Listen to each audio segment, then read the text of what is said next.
Hi friends, welcome back. അപ്പോൾ ഇന്ന് ഞാനൊരു ചിക്കൻ കറിയുടെ റെസിപ്പി ആയിട്ടാണ് വന്നിട്ടുള്ളത്. അപ്പോൾ വളരെ എളുപ്പത്തിൽ റെഡിയാക്കി എടുക്കാൻ പറ്റുന്ന ഒരു ചിക്കൻ കറിയുടെ റെസിപ്പിയാണിത്. അപ്പോൾ അതിന് വേണ്ടിയിട്ട് ഞാൻ 1 കിലോ ചിക്കൻ ക്ലീൻ ചെയ്ത് വെച്ചിട്ടുണ്ട്. അപ്പോൾ നമുക്ക് ഈ ചിക്കൻ കറി എങ്ങനെയാണ് റെഡിയാക്കണതെന്ന് നോക്കാം. അപ്പോൾ ഞാൻ ഒരു കുക്കറിലേക്ക് ചിക്കൻ മുഴുവനായിട്ടും ചേർത്ത് കൊടുത്തിട്ടുണ്ട്. ഇനിയിപ്പോൾ ഇതിലേക്ക് നമുക്ക് കുറച്ച് കൊച്ചുള്ളി ഒന്ന് ചേർത്ത് കൊടുക്കാം. കൊച്ചുള്ളി കട്ട് ചെയ്യാതെ മുഴുവനോടെ തന്നെയാണ് ചേർത്ത് കൊടുക്കുന്നത്. ഒരു 5-8 കൊച്ചുള്ളി ഉണ്ടാവും. പിന്നെ അതിലേക്ക് 1/4 ടീസ്പൂൺ മഞ്ഞൾപ്പൊടിയാണ് ചേർത്ത് കൊടുത്തിട്ടുള്ളത്. പിന്നെ 2 സ്പൂൺ മല്ലിപ്പൊടി ചേർത്ത് കൊടുക്കുന്നുണ്ട്. പിന്നെ ഇതിലേക്ക് എരിവിന് ആവശ്യമായിട്ടുള്ള മുളക് പൊടി ചേർത്ത് കൊടുക്കുന്നുണ്ട്. ഞാനിവിടെ 1 സ്പൂൺ നിറയെ ചേർത്ത് കൊടുത്തിട്ടുണ്ട്. ഈ ഒരു കറിയിലേക്ക് നമ്മൾ എരിവിനായിട്ട് കുരുമുളക് പൊടിയും പച്ചമുളകും കൂടി ചേർത്ത് കൊടുക്കുന്നുണ്ട്. അപ്പോൾ അതിനനുസരിച്ചിട്ട് വേണം നമ്മൾ മുളക് പൊടി ചേർത്ത് കൊടുക്കാനായിട്ട്. അല്ലെങ്കിൽ നമ്മളെ കറിയിൽ എരിവ് കൂടിപ്പോവും. അപ്പോൾ അത് നോക്കിയിട്ട് വേണം ചേർത്ത് കൊടുക്കാൻ. ഇനിയിപ്പോൾ അതിലേക്ക് ഞാൻ ആവശ്യത്തിനുള്ള ഉപ്പ് ചേർത്ത് കൊടുക്കുന്നുണ്ട്.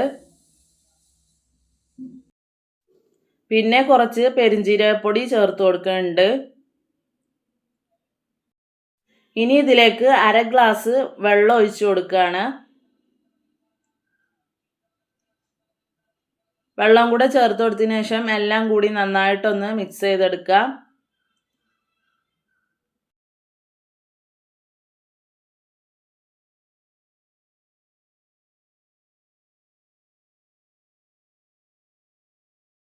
അപ്പോൾ ഞാനിതിവിടെ നന്നായിട്ട് തന്നെ മിക്സ് ചെയ്തെടുത്തിട്ടുണ്ട്. ഇനി കുക്കർ അടച്ച് വെച്ച് വേവിക്കാനായിട്ട് വെക്കാം.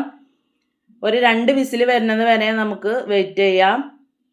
അപ്പോൾ ചിക്കൻ വെന്ത് വരുന്ന സമയം കൊണ്ട് നമുക്ക് ഇതിലേക്കുള്ള മസാല റെഡിയാക്കി എടുക്കാം. അതിന് വേണ്ടിയിട്ട് ഞാനൊരു പാത്രം അടുപ്പിൽ വെച്ച് കൊടുത്തിട്ടുണ്ട്. ഇനി അതിലേക്ക് ഞാൻ സൺഫ്ലവർ ഓയിലാണ് ഒഴിച്ചു കൊടുക്കുന്നത്. നിങ്ങൾക്ക് വേണമെങ്കിൽ വെളിച്ചെണ്ണ ഒഴിച്ചു കൊടുത്താലും മതി. എണ്ണ ചൂടായി വന്നിട്ടുണ്ട്. അതിലേക്ക് ഞാൻ ഒരു പീസ് പട്ട ചേർത്ത് കൊടുത്തിട്ടുണ്ട്. ഇനി ഞാൻ ഇതിലേക്ക് കുറച്ച് പെരുംജീരകം ഒന്ന് ക്രഷ് ചെയ്തെടുത്തത് ചേർത്ത് കൊടുക്കുന്നുണ്ട്. പിന്നെ ഇതിലേക്ക് ഇഞ്ചി വെളുത്തുള്ളി ചതച്ചത് 1 സ്പൂൺ ചേർത്ത് കൊടുത്തിട്ടുണ്ട്. ഇനി ഇവയെല്ലാം കൂടി നന്നായിട്ടൊന്ന് വഴറ്റിയെടുക്കുക. ഇഞ്ചിൻ്റെയും വെളുത്തുള്ളിയുടെയും പച്ചമണം മാറുന്നത് വരെ നന്നായിട്ടൊന്ന് വഴറ്റിയെടുക്കണം.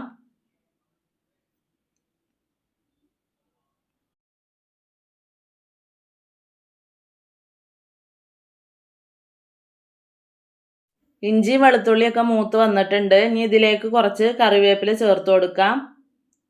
പിന്നെ ഇതിലേക്ക് ഞാൻ 4 സവാള കട്ട് ചെയ്ത് വെച്ചിട്ടുണ്ട്. അതും കൂടെ ചേർത്ത് കൊടുക്കുകയാണ്.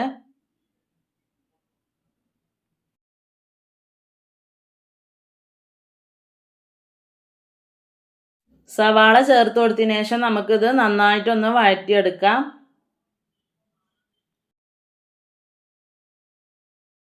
ഇനി ഇതിലേക്ക് ഞാൻ കുറച്ച് ഉപ്പ് ചേർത്ത് കൊടുക്കുന്നുണ്ട്. അപ്പം നമ്മൾ ചിക്കൻ വേവിക്കാൻ വെച്ചപ്പോൾ അതിൽ ഉപ്പ് ചേർത്ത് കൊടുത്തിട്ടുണ്ട്. അപ്പോൾ അത് നോക്കിയിട്ട് വേണം നമ്മൾ മസാല ഉണ്ടാക്കുമ്പോൾ ഉപ്പ് ചേർത്ത് കൊടുക്കാനായിട്ട്. അപ്പോൾ ഉപ്പും കൂടെ ചേർത്ത് കൊടുത്തിട്ട് നന്നായിട്ട് ഒന്നുകൂടെ ഒന്ന് വഴറ്റിയെടുക്കാം. ഇനിയിപ്പോൾ ഞാനിതിവിടെ കുറച്ച് സമയം ഒന്ന് അടച്ച് വെച്ച് കൊടുക്കുന്നുണ്ട്. നമ്മളെ സവാളയൊക്കെ പെട്ടെന്നൊന്ന് വെന്ത് വരാൻ വേണ്ടിയിട്ടാണ്. ഇനി നമുക്കിതൊന്ന് തുറന്നു നോക്കാം. അപ്പം നമ്മൾ സവാളയൊക്കെ നന്നായിട്ട് വെന്ത് വന്നിട്ടുണ്ട്. ഇനി നമുക്കിത് ഒന്നുകൂടെ ഒന്ന് വഴറ്റി കൊടുക്കാം.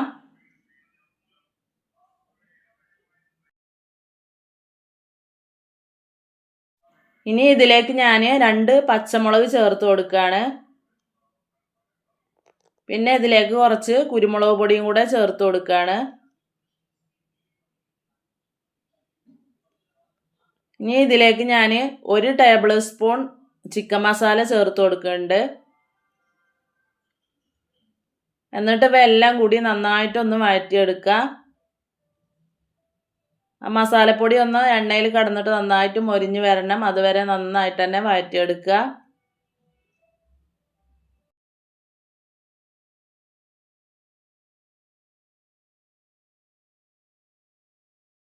ഇനി ഇതിലേക്ക് ഞാൻ 2 മീഡിയം സൈസ് തക്കാളി മിക്സിയുടെ ചെറിയ ജാറിലിട്ടിട്ടൊന്ന് പേസ്റ്റ് ആക്കി എടുത്തിട്ടുണ്ട്. തക്കാളി എടുക്കുമ്പോൾ നല്ല പഴുത്ത തക്കാളി തന്നെ നോക്കിയെടുക്കുക. അപ്പോൾ ഇനി ഞാൻ ഇതിലേക്ക് ചേർത്ത് കൊടുത്തിട്ടുണ്ട്. ഇനി നമുക്കിത് നന്നായിട്ടൊന്ന് മാറ്റിയെടുക്കാം.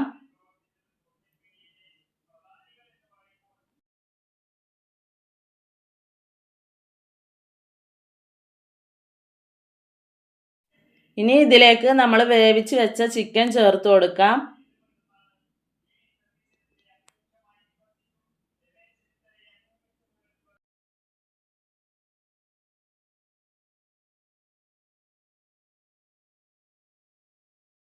ചിക്കൻ ചേർത്ത് കൊടുത്തതിന് ശേഷം നമുക്കിത് നന്നായിട്ടൊന്ന് മിക്സ് ചെയ്തിട്ട് എടുക്കണം.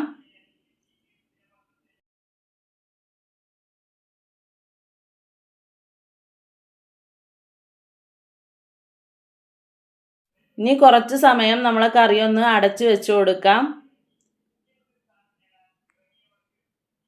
നമ്മുടെ മസാല ചിക്കനിലേക്ക് നന്നായിട്ട് പിടിക്കുന്നത് വരെ ഒന്ന് അടച്ചു വെച്ച് കൊടുക്കാം. തീ ഒരു മീഡിയം ഫ്ലെയിമിൽ ഇട്ട് കൊടുക്കുക. ഇനിയിപ്പോൾ നമുക്ക് കറി ഒന്ന് തുറന്നു നോക്കാം.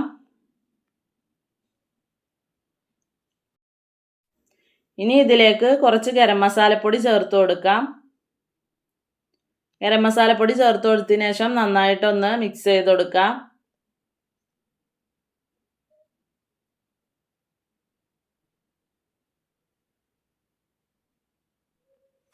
ഇനി ഇതിലേക്ക് ഒരു സ്പൂൺ മല്ലിയില കട്ട് ചെയ്തത് ചേർത്ത് കൊടുക്കാം.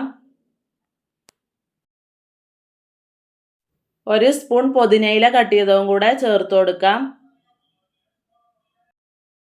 അപ്പോൾ ഇത്രയേ ഉള്ളൂ, നമ്മളെ ചിക്കൻ കറി ഇവിടെ റെഡി ആയിട്ടുണ്ട്. അപ്പോൾ എല്ലാവരും ഇനി ചിക്കൻ കറി വെക്കുമ്പോൾ ഇങ്ങനെ ഒന്ന് ഉണ്ടാക്കി നോക്കുക.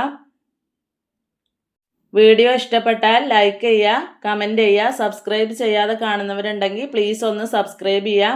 അപ്പം മറക്കാതെ നിങ്ങൾ കമൻറ്റ് ചെയ്യണം കേട്ടോ. വീഡിയോ ഇഷ്ടപ്പെട്ടോ ഇല്ലേ എന്ന് കമൻറ്റ് ചെയ്യണം.